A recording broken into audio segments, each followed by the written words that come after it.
Hello everybody, and welcome to a bonus stream. First in a new series of me reading chapters of a book to gradually make up an audiobook. I hope that you are all that your weeks are off to a good start so far. And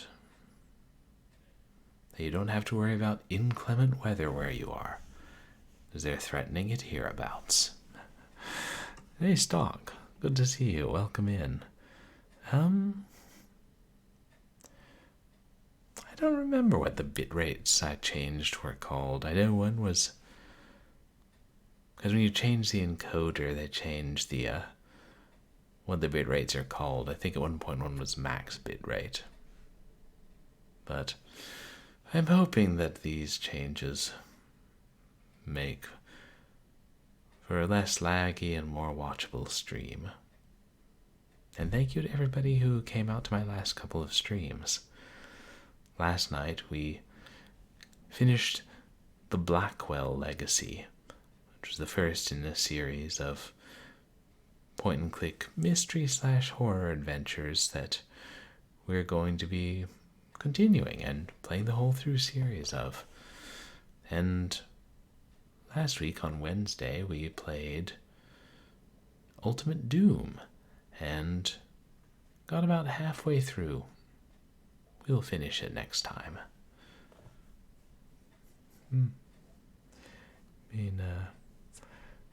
Oh yes, Stock, that was target bitrate. Sorry. That's right, I think max bitrate was something else that I saw and didn't mess with, but yeah, it was target bitrate under the, what's it called? Streaming output, GPU encoder. All these technical terms.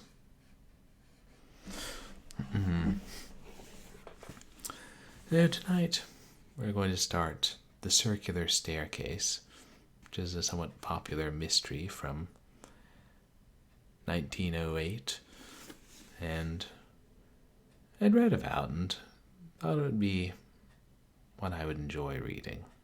I do like those older mysteries. And I have this copy, which is from the 40s, and we'll see how it goes tonight, because the print's decent size, but the paper is yellowed, which is something you run the risk of with those older books. And if it ends up being too much of a strain, I'm just going to... I will finish reading the book, but I'll just order a large print version and read that, which is what I did with the King in Yellow, and thought that worked out quite well. I know some people enjoyed the audiobook streams and had been hoping that I would do more at some point. So I figured I might as well, especially since I'd missed a couple streams, which hopefully I won't miss more streams. Alright. I'll go ahead. Oh, thank you, Stock. Really appreciate that. No, I'd seen those options available, but I hadn't actually seen what one of them looks like in chat. Oh, cool. I appreciate your being here. And, yeah, just to remind everyone, this won't be a long stream, but I won't have speech chat reading the chat out loud to me, because that would distract me. So I won't really respond to chat like after each chapter. And we'll just read a couple. Get me used to reading aloud again.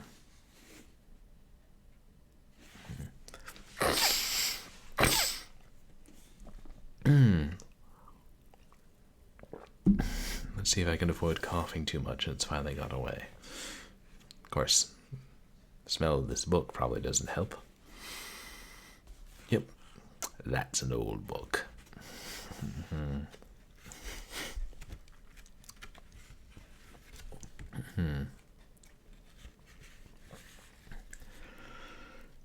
The Circular Staircase by Mary Roberts Rhineheart. Chapter 1. I Take a Country House. This is the story of how a middle-aged spinster lost her mind, deserted her domestic gods in the city, took a furnished house for the summer out of town, and found herself involved in one of those mysterious crimes that keep our newspapers and detective agencies happy and prosperous. For 20 years I had been perfectly comfortable. For 20 years I had had the window boxes filled in the spring, the carpets fitted, the awnings put up, and the furniture covered with brown linen.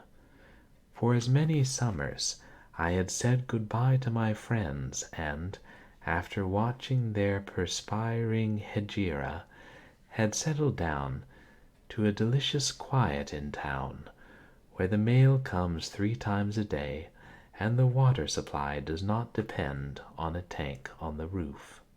And then the madness seized me. When I look back over the month I spent at Sunnyside, I wonder that I survived at all. As it is, I show the wear and tear of my harrowing experiences. I have turned very gray. Liddy reminded me of it only yesterday by saying that a little bluing in the rinse water would make my hair silvery instead of a yellowish white. I hate to be reminded of unpleasant things, and I snapped her off. "No," I said sharply, "I'm not going to use bluing at my time of life, or starch either." "Liddy's nerves are gone," she said, "since that awful summer. But she has enough left, goodness knows. And when she begins to go around with a lamp in her throat, all I have to do is to threaten to return to Sunnyside, and she is frightened into a semblance of cheerfulness, from which you may judge that the summer there was anything but a success. The newspaper accounts have been so garbled and incomplete. One of them mentioned me but once, and then only as a tenant at the time the thing happened, that I feel it my due to tell what I know. Mr. Jameson, the detective, said himself he could never have done it without me, although he gave me little enough credit in print. I shall have to go back several years, 13 to be exact, to start my story. At that time my brother died, leaving me his 2 children. Halsey was 11 then, and Gertrude was 7. All the responsibilities of maternity were thrust upon me suddenly. To perfect the profession of motherhood requires precisely as many years as the child has lived, like the man who started to carry the calf and ended by walking along with the bull on his shoulders. However, I did the best I could. When Gertrude got past the hair-ribbon age, and Halsey asked for a scarf pin and put on long trousers, and a wonderful help that was to the darning, I sent them away to good schools. After that, my responsibility was chiefly postal, with 3 months every summer in which to replenish their wardrobes, look over their list of acquaintances, and generally to take my foster motherhood out of its 9 months' retirement in camphor. I missed the summers with them when, somewhat later, at boarding school and college, the children spent much of their vacations with friends. Generally I found that my name signed to a check was even more welcome than when signed to a letter. though I wrote them at stated intervals. But when Halsey had finished his electrical course, and Gertrude her boarding school, and both came home to stay, things were suddenly changed. The winter Gertrude came out was nothing but a succession of sitting up late at night to bring her home from things, taking her to the dressmaker's between naps the next day, and discouraging ineligible youths with either more money than brains or more brains than money. Also, I acquired a great many things, to say lingerie for undergarments, frocks and gowns instead of dresses, and the beardless sophomores are not college boys, but college men. Halsey required less personal supervision, and as they both got their mother's fortune that winter, my responsibility became purely moral. Halsey bought a car, of course, and I learned how to tie over my bonnet a gray hair veil, and, after a time, never to stop to look at the dogs one has run down.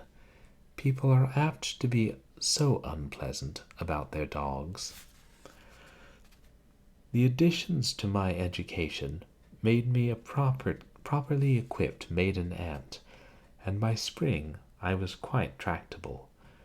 So when Halsey suggested camping in the Adirondacks and Gertrude wanted Bar Harbor, we compromised on a good country house with links near, within motor distance of town and telephone distance of the doctor. That was how we went to Sunnyside. We went out to inspect the property, and it seemed to deserve its name. Its cheerful appearance gave no indication whatever of anything out of the ordinary. Only one thing seemed unusual to me. The housekeeper, who had been left in charge, had moved from the house to the gardener's lodge a few days before. As the lodge was far enough away from the house, it seemed to me that either fire or thieves could complete their work of destruction undisturbed. The property was an extensive one.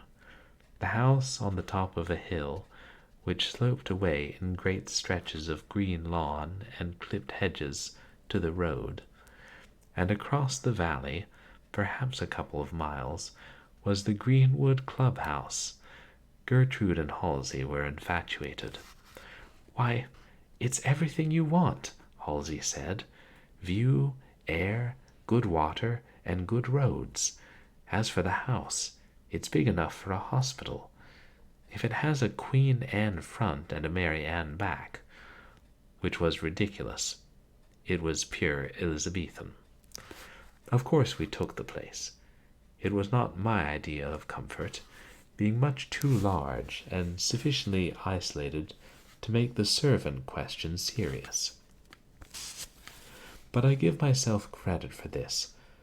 Whatever has happened since, I never blamed Halsey and Gertrude for taking me there. And another thing, if the series of catastrophes there did nothing else, it taught me one thing, that somehow, somewhere, from perhaps a half-civilized ancestor who wore a sheepskin garment and trailed his food or his prey, I have in me the instinct of the chase. Were I a man, I should be a trapper of criminals, trailing them as relentlessly as no doubt my sheepskin ancestor did his wild boar. But being an unmarried woman with the handicap of my sex, my first acquaintance with crime will probably be my last. Indeed, it came near enough to being my last acquaintance with anything. The property was owned by Paul Armstrong, the president of the Traders' Bank, who at the time we took the house was in the West with his wife and daughter, and a Dr. Walker, the Armstrong family physician. Halsey knew Louise Armstrong, had been rather attentive to her the winter before, but as Halsey was always attentive to somebody, I had not thought of it seriously, although she was a charming girl. I knew of Mr. Armstrong only through his connection with the bank, where the children's money was largely invested, and through an ugly story about the son, Arnold Armstrong, who was reported to have forged his father's name for a considerable amount to some bank paper. However, the story had had no interest for me. I cleared Halsey and Gertrude away to a house party and moved out to Sunnyside the 1st of May. The roads were bad, but the trees were in leaf, and there were still tulips in the borders around the house. The arbutus was fragrant in the woods under the dead leaves, and on the way from the station, a short mile, while the car stuck in the mud, I found a bank showered with tiny forget-me-nots. The birds, don't ask me what kind, they all look alike to me, unless they have a hallmark of some bright color. The birds were chirping in the hedges, and everything breathed of peace. Liddy, who was born and bred on a brick pavement, got a little bit down-spirited when the crickets began to chirp, or scrape their legs together, or whatever it is they do, at twilight. The first night passed quietly enough. I have always been grateful for that one night's peace. It shows what the country might be under favorable circumstances. Never after that night did I put my head on my pillow with any assurance how long it would be there, or on my shoulders, for that matter. On the following morning, Liddy and Mrs. Ralston, my own housekeeper, had a difference of opinion, and Mrs. Ralston left on the 11 train. Just after luncheon, Burke, the butler, was taken unexpectedly with a pain in his right side, much worse when I was within hearing distance, and by afternoon he had started cityward. That night the cook's sister had a baby. The cook, seeing indecision in my face, made it twins on second thought, and, to be short, by noon the next day the household staff was down to Liddy and myself, and this in a house with 22 rooms and 5 baths. Liddy wanted to go back to the city at once, but the milk boy said that Thomas Johnson, the Armstrongs' colored butler, was working as a waiter at the Greenwood Club and might come back. I have the usual scruples about coercing people's servants away, but few of us have any conscience regarding institutions or corporations. Witness the way we beat railroads and streetcar companies when we can. So I called up the club, and about 8 o'clock Thomas Johnson came to see me. Poor Thomas. Well, it ended by my engaging Thomas on the spot, at outrageous wages, and with permission to sleep in the gardener's lodge, empty since the house was rented. The old man, he was white-haired and a little stooped, but with an immense idea of his personal dignity, gave me his reasons hesitatingly. "I ain't sayin' nothin', Miss Innes," he said, with his hand on the doorknob, "but there's been goin's on here the last few months as ain't natural. 'Tain't one thing and 'tain't another. It's just a door squealin' here, and a winder closin' there. But when doors and winders get to cuttin' up capers, and there's nobody nigh 'em, it's time Thomas Johnson sleeps somewheres else." Liddy, who seemed to be never more than 10 feet away from me that night, and was afraid of her shadow in that great barn of the place, screamed a little, and turned a yellow-green, but I am not easily alarmed. It was entirely in vain that I represented to Thomas that we were alone, and that he would have to stay in the house that night. He was politely firm, but he would come over early the next morning, and if I gave him a key, he would come in time to get some sort of breakfast. I stood on the huge veranda and watched him shuffle along down the shadowy drive, with mingled feelings, irritation at his cowardice and thankfulness at getting him at all. I am not ashamed to say that I double-locked the hall door when I went in. "You can lock up the rest of the house and go to bed, Liddy," I said severely. "You give me the creeps standing there. A woman your age ought to have better sense." It usually braces Liddy to mention her age. She owns to 40, which is absurd. Her mother cooked for my grandfather, and Liddy must be at least as old as I. But that night she refused to brace. "You're not going to ask me to lock up, Miss Rachel," she quavered. "Why, there's a dozen French windows in the drawing-room and the billiard-room wing, and every one opens on a porch.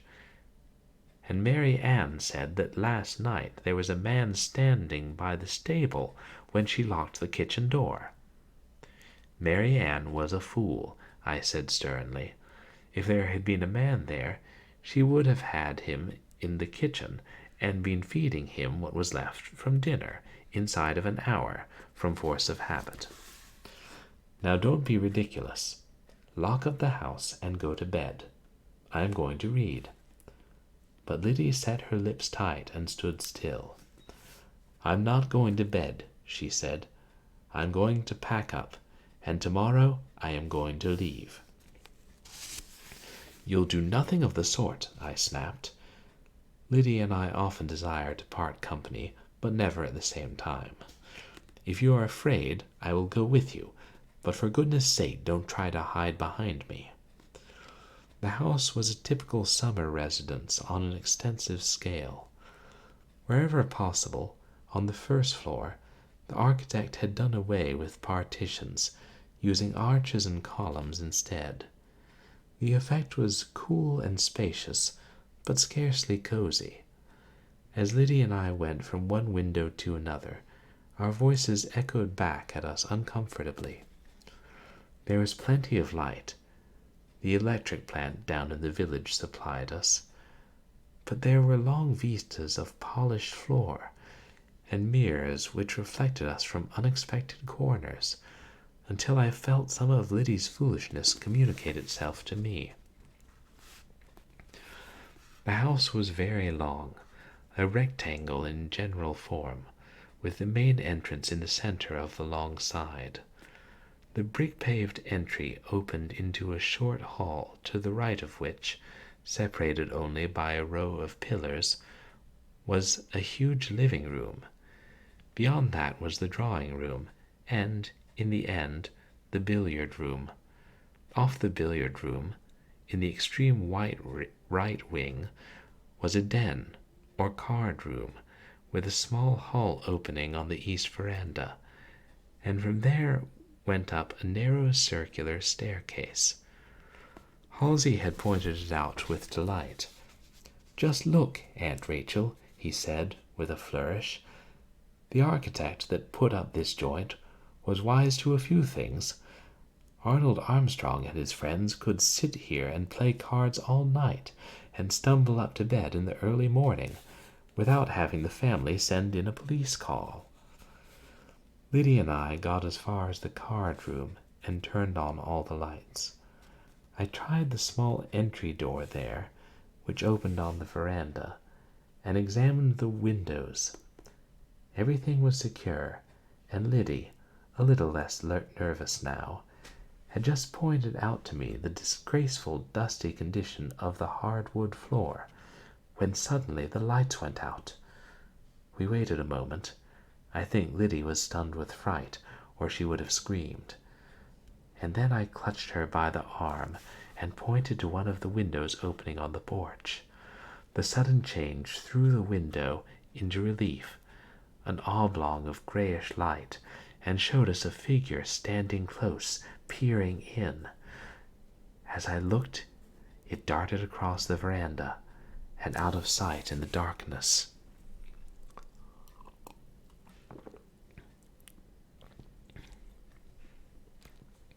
Chapter 2. A Link Cuff Button. Liddy's knees seemed to give away under her. Without a sound she sank down, leaving me standing at the window in petrified amazement. Liddy began to moan under her breath, and in my excitement I reached down and shook her. "Stop it," I whispered. "It's only a woman, maybe a maid of the Armstrongs. Get up and help me find the door." She groaned again. "Very well," I said. "Then I'll have to leave you here. I'm going." She moved at that, and, holding to my sleeve, we felt our way, with numerous collisions, to the billiards room, and from there to the drawing room. The lights came on then, and, with the long French windows unshuttered, I had a creepy feeling that each one sheltered a peering face. In fact, in the light of what happened afterward, I am pretty certain we were under surveillance during the entire ghostly evening. We hurried over the rest of the locking up and got upstairs as quickly as we could. I had left the lights all on, and our footsteps echoed cavernously. Liddy had a stiff neck the next morning, from looking back over her shoulder, and she refused to go to bed. "Let me stay in your dressing room, Miss Rachel," she begged.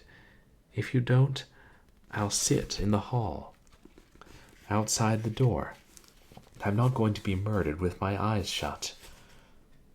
"If you're going to be murdered," I retorted, "it won't make any difference whether they are shut or open. But you may stay in the dressing room, if you will lie on the couch. When you sleep in a chair, you snore." She was too far gone to be indignant, but after a while she came to the door and looked in to where I was composing myself for sleep, with Drummond's Spiritual Life. "That wasn't a woman, Miss Rachel," she said, with her shoes in her hand. "It was a man in a long coat." What woman was a man? I discouraged her without looking up, and she went back to the couch. It was 11 o'clock when I finally prepared for bed. In spite of my assumption of indifference, I locked the door into the hall, and, finding the transom did not match, put a chair cautiously before the door. It was not necessary to rouse Liddy, and, climbing up, put on the ledge of the transom a small dressing mirror, so that any movement of the frame would send it crashing down. Then, secure in my precautions, I went to bed. I did not go to sleep at once. Liddy stirred me just as I was growing drowsy by coming in and peering under the bed. She was afraid to speak, however, because of her previous snubbing, and went back, stopping in the doorway to sigh dismally. Somewhere downstairs a clock with a chime sang away the hours. 11:30, 45, 12. And then the lights went out to stay. The Casanova Electric Company shuts up shop and goes home to bed at midnight. When one has a party, I believe it is customary to feed the company, which will drink hot coffee and keep awake a couple of hours longer. But the lights were gone for good that night. Liddy had gone to sleep, as I knew she would. She was a very unreliable person, always awake and ready to talk when she wasn't wanted, and dozing off to sleep when she was. I called her once or twice, the only result being an explosive snore that threatened her very windpipe. Then I got up and lighted a bedroom candle. My bedroom and dressing room were above the big living room on the first floor. On the second floor, a long corridor ran the length of the house, with rooms opening for both sides. In the wings were small corridors crossing the main one.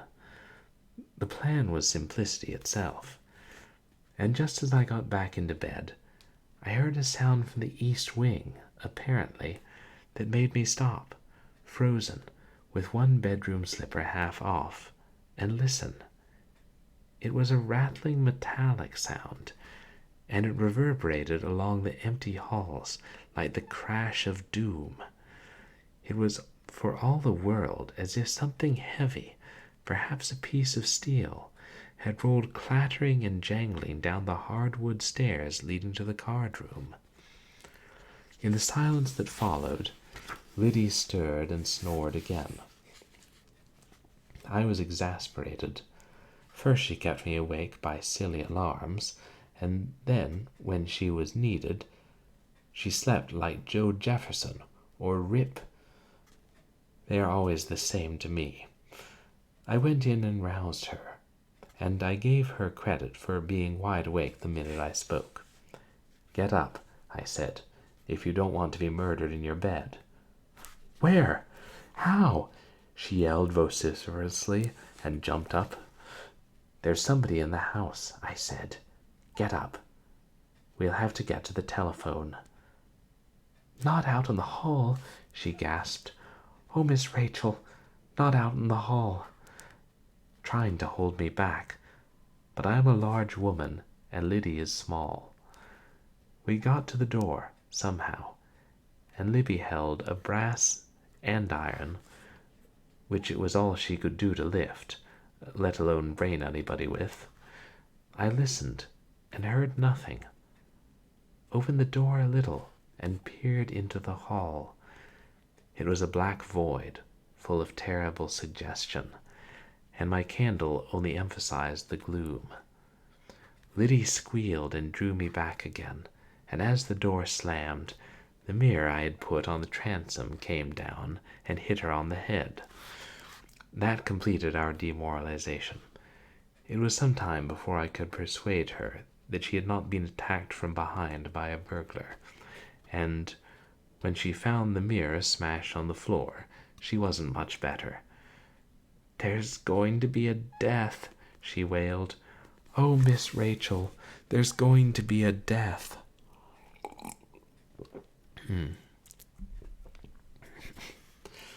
"There will be," I said grimly, "if you don't keep quiet, Liddy Allen." And so we sat there until morning, wondering if the candle would last until dawn, and arranging what trains we could to take us back to town. If we had only stuck to that decision and gone back before it was too late. The sun came finally, and from my window I watched the trees along the drive take shadowy form, gradually lose their ghost-like appearance, become gray and then green. The Greenwood Club showed itself a dab of white against the hill across the valley, and an early robin or two hopped around in the dew. Not until the milk boy and the sun came, about the same time, did I dare to open the door into the hall and look around. Everything was as we had left it. Trunks were heaped here and there, ready for the trunk room, and through an end window of stained glass came a streak of red and yellow daylight that was eminently cheerful. The milk boy was pounding somewhere below, and the day had begun. Thomas Johnson came ambling up the drive about 6:30, and we could hear him clattering around on the lower floor, opening shutters. I had to take Liddy to her room upstairs, however. She was quite sure she would find something uncanny. In fact, when she did not, having now the courage of daylight, she was actually disappointed. Well, we did not go back to town that day. The discovery of a small picture fallen from the wall of the drawing-room was quite sufficient to satisfy Liddy that the alarm had been a false one. But I was anything but convinced. Allowing for my nerves and the fact that small noises magnify themselves at night, there was still no possibility that the picture had made the series of sounds I heard. To prove it, however, I dropped it again. It fell with a single muffled crash of its wooden frame, and incidentally ruined itself beyond repair. I justified myself by reflecting that if the Armstrongs chose to leave pictures in unsafe positions and to rent a house with family ghost, the destruction of property was their responsibility, not mine. I warned Liddy not to mention what had happened to anybody, and telephoned to town for servants. Then, after a breakfast which did more credit to Thomas's heart than his head, I went on a short tour of investigation. The sounds had come from the east wing, and not without some qualms I began there. At first I found nothing. Since then, I have developed my powers of observation, but at that time I was a novice. The small card room seemed undisturbed. I looked for footprints, which is, I believe, the conventional thing to do, although my experience has been that as clues, both footprints and thumb marks are more useful in fiction than in fact. But the stairs in that wing offered nothing. At the top of the flight had been placed a tall wicker hamper, packed with linen that had come from town. It stood at the edge of the top step, almost barring passage, and on the step below it was a long, fresh scratch.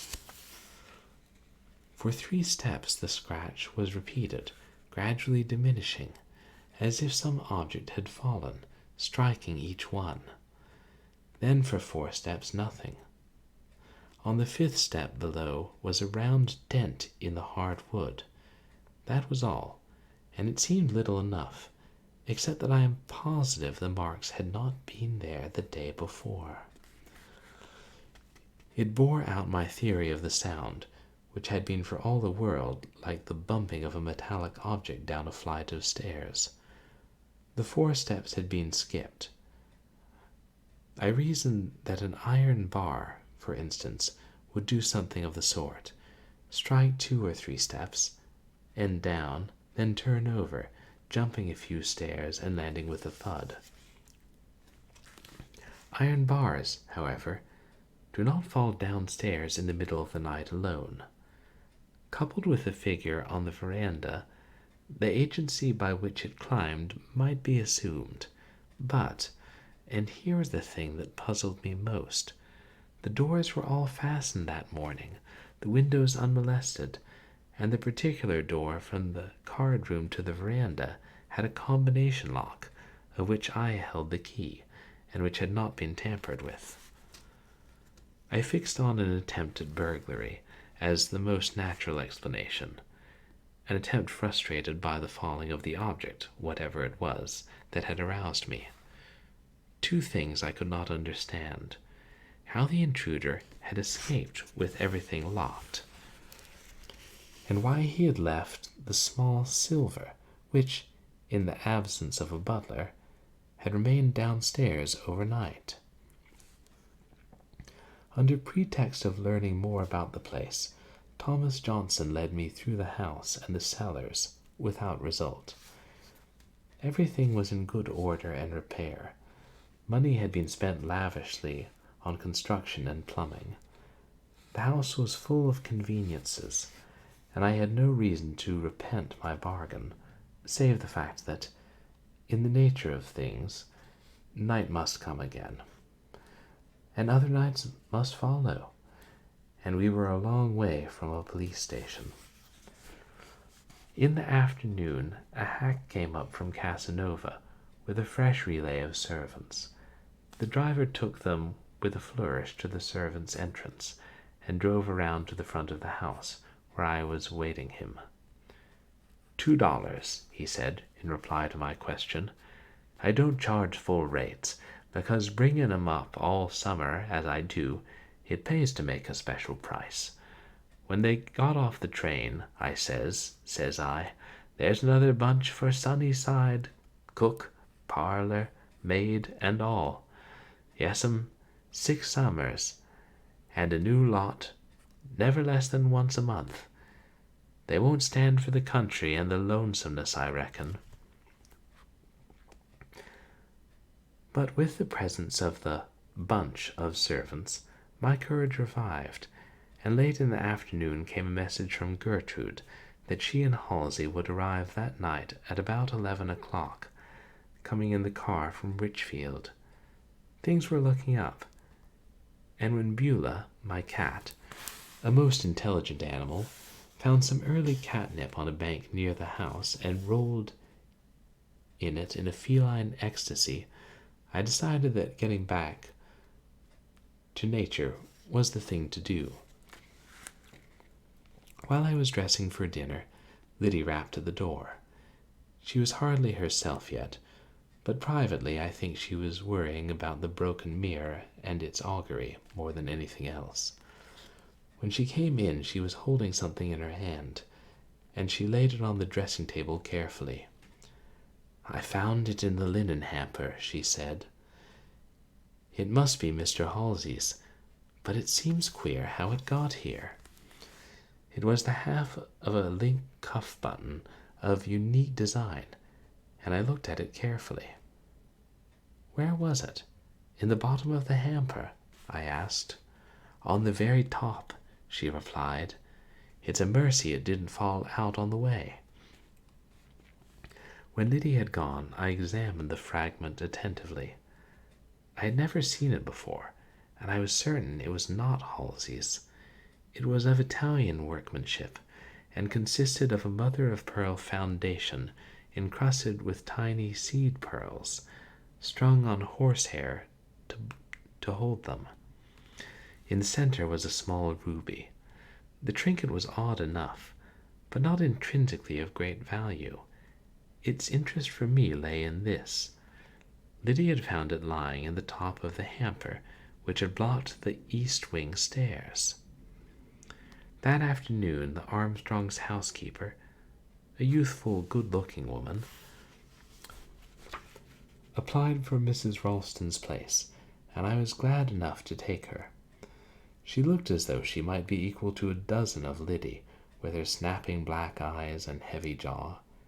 Her name was Anne Watson, and I dined that evening for the first time in 3 days.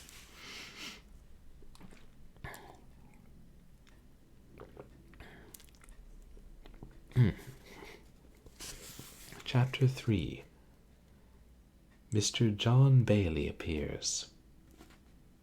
I had dinner served in the breakfast room. Somehow the huge dining room depressed me, and Thomas, cheerful enough all day, allowed his spirits to go down with the sun. He had a habit of watching the corners of the room, left shadowy by the candles on the table, and altogether it was not a festive meal. Dinner over, I went into the living room. I had 3 hours before the children could possibly arrive, and I got out my knitting. I had brought along 24 pairs of slipper soles in assorted sizes. I always sent knitted slippers to the old ladies' home at Christmas, and now I sorted over the wools with a grim determination not to think about the night before. But my mind was not on my work. At the end of a half hour, I found I had put a row of blue scallops on Eliza Kleinfelter's lavender slippers, and I put them away. I got out the cufflink and went with it to the pantry. Thomas was wiping silver, and the air was heavy with tobacco smoke. I sniffed and looked around, but there was no pipe to be seen. "Thomas," I said, "you have been smoking." "No, ma'am." He was injured innocence itself. "It's on my coat, ma'am. Over at the club. The gentleman—" But Thomas did not finish. The pantry was suddenly filled with the odor of singeing cloth. Thomas gave a clutch at his coat, whirled to the sink, filled a tumbler with water, and poured it into his right pocket with the celerity of practice. "Thomas," I said, when he was sheepishly mopping the floor, "smoking is a filthy and injurious habit. If you must smoke, you must. But don't stick a lighted pipe in your pocket again. Your skin's your own. You can blister it if you like. But this house is not mine, and I don't want a conflagration. Did you ever see this cufflink before?" No, he never had, he said, but he looked at it oddly. "I picked it up in the hall," I added indifferently. The old man's eyes were shrewd under his bushy eyebrows. "There's strange goings on here, Miss Innes," he said, shaking his head. "Something's going to happen, sure. You ain't took notice that big clock in the hall is stopped, I reckon." "Nonsense," I said. "Clocks have to stop, don't they, if they are not wound?" "It's wound up all right, and it stopped at 3 o'clock last night," he answered solemnly. "More'n that there clock ain't stopped for 15 years, not since Mr. Armstrong's first wife died. And that ain't all, no ma'am. Last 3 nights I slept in this place after the electrics went out. I had a token. My oil lamp was full of oil, but it kept going out, do what I would. Minute I shut my eyes, out that lamp'd go. There ain't no surer token of death. The Bible says, 'Let your light shine.' When a hand you can't see puts your light out, it means death, sure." The old man's voice was full of conviction. In spite of myself, I had a chilly sensation in the small of my back, and I left him mumbling over his dishes. Later on I heard a crash from the pantry, and Liddy reported that Beulah, who is coal-black, had darted in front of Thomas just as he picked up a tray of dishes, that the bad omen had been too much for him, and he had dropped the tray. The chug of the automobile as it climbed the hill was the most welcome sound I had heard for a long time, and with Gertrude and Halsey actually before me, my trouble seemed over for good. Gertrude stood smiling in the hall, with her hat quite over one ear, and her hair in every direction under her pink veil.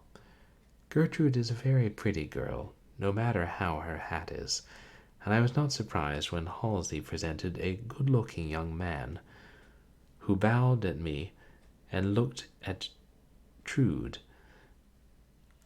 That is the ridiculous nickname Gertrude brought from school. "I have brought a guest, Aunt Ray," Halsey said. "I want you to adopt him in your affections and your Saturday to Monday list. Let me present John Bailey, only you must call him Jack. In 12 hours he'll be calling you Aunt. I know him." We shook hands, and I got a chance to look at Mr. Bailey. He was a tall fellow, perhaps 30, and he wore a small mustache. I remember wondering why. He seemed to have a good mouth, and when he smiled his teeth were above the average. One never knows why certain men cling to a messy upper lip that must get into things, any more than one understands some women building up their hair on wire atrocities. Otherwise, he was very good to look at, stalwart and tanned, with the direct gaze I like. I am particular about Mr. Bailey, because he was a prominent figure in what happened later.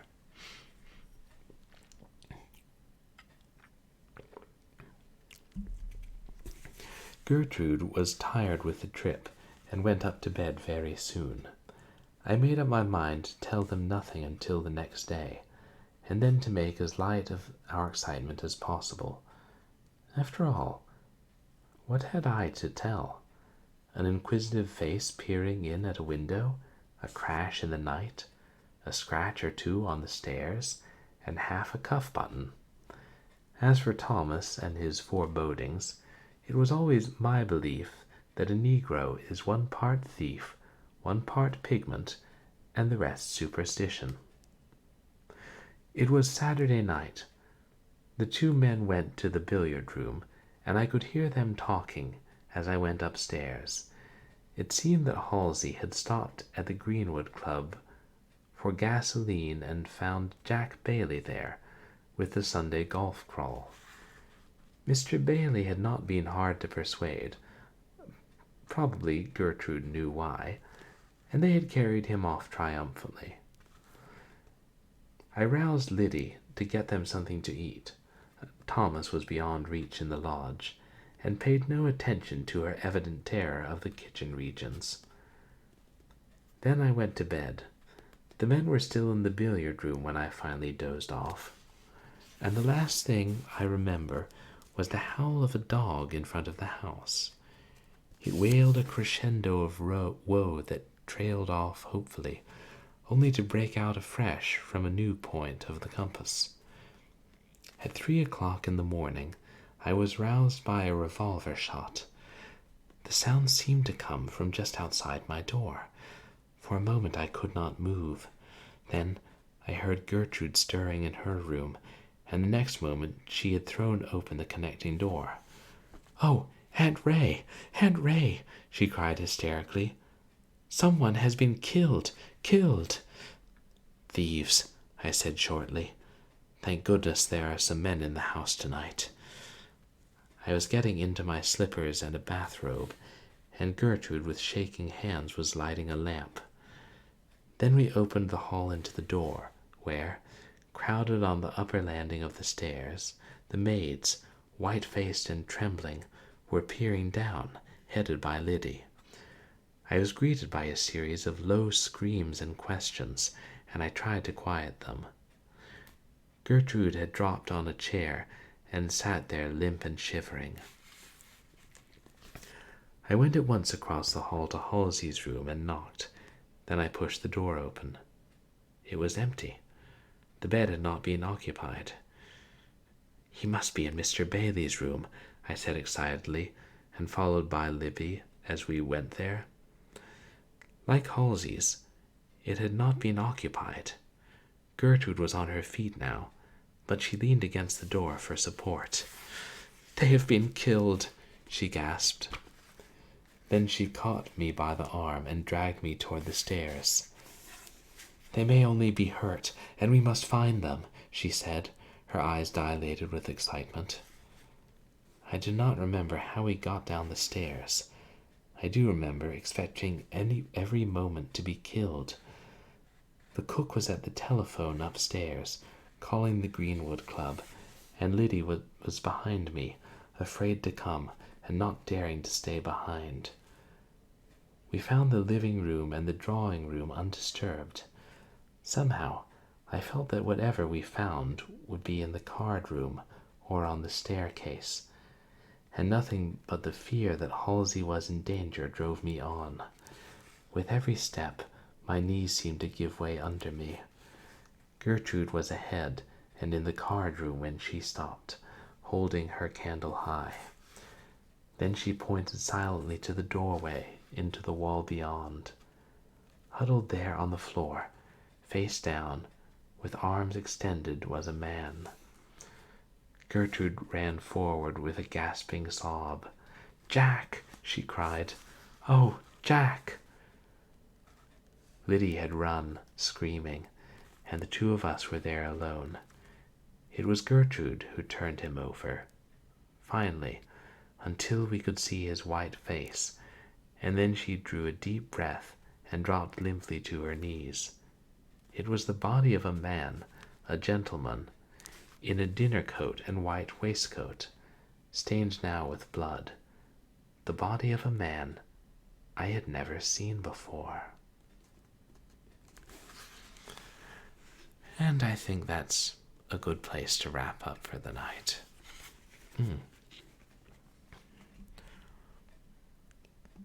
Hey, Artyom Havoc, welcome in.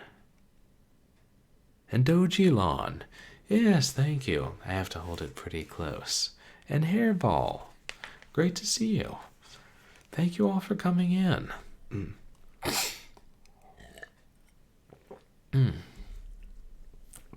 Yeah, I'm out of practice, but also this is hard.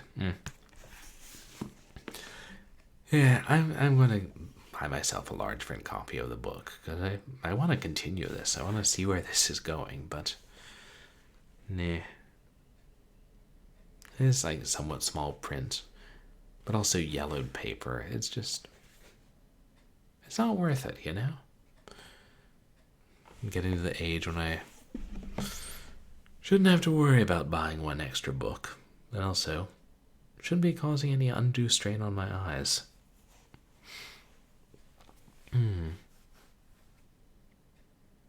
Yeah. But I'm enjoying it so far, and now the mystery's beginning in earnest. The mysterious dead body turning up.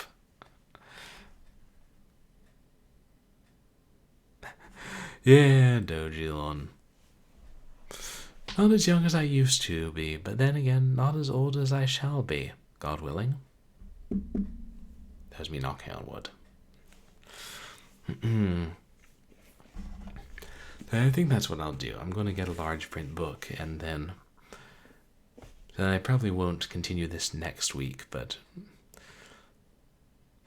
I don't know, maybe in 2 weeks, that Monday, or if I'm going to make this a regular quote-unquote mini-series of bonus streams while I read this book, I gotta figure out what day is the best.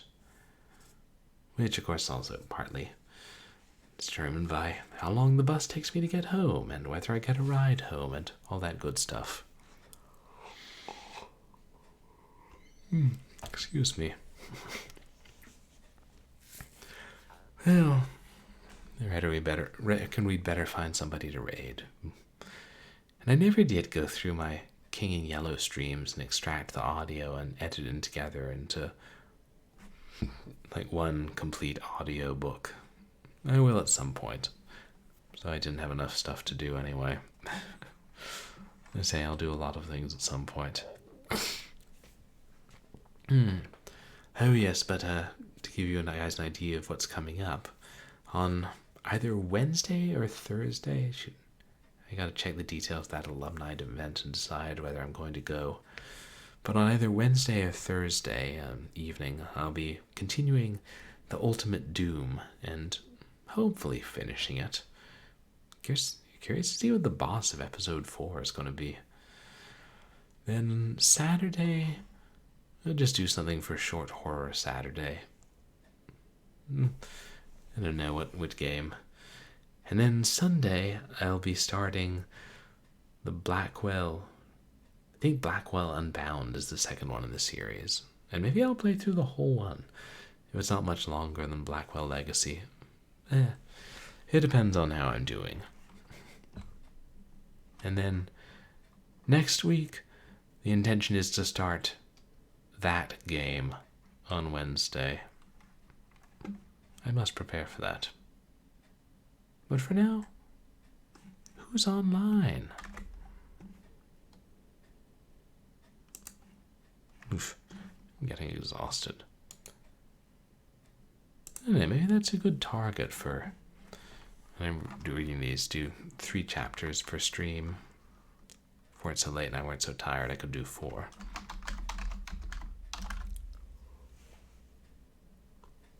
Or more.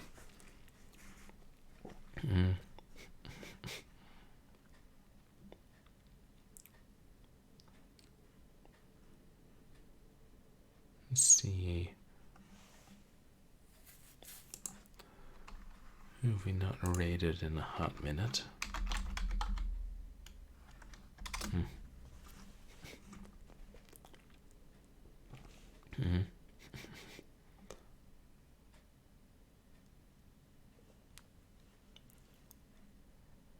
Yeah, let's rate our friend. I really gotta start keeping track of whom I've rated lately and how long ago I've rated them.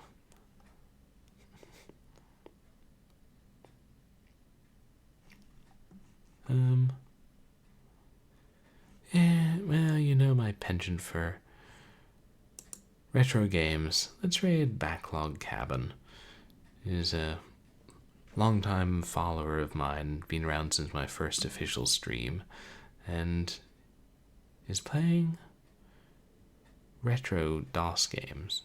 Okay, specifically Commander Keen 4, Goodbye Galaxy, which is a classic. I played that back in the day. Yeah. I streamed the first Commander Keen and was going to stream the rest of the series at some point. It will. At some point, being the operative word. There are many things in my life. At some point, I'll go to the doctor and get my life in order.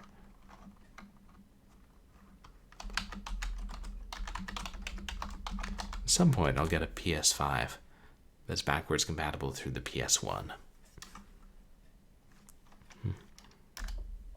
At some point, I'll eat a hot dog made entirely of ice cream. There.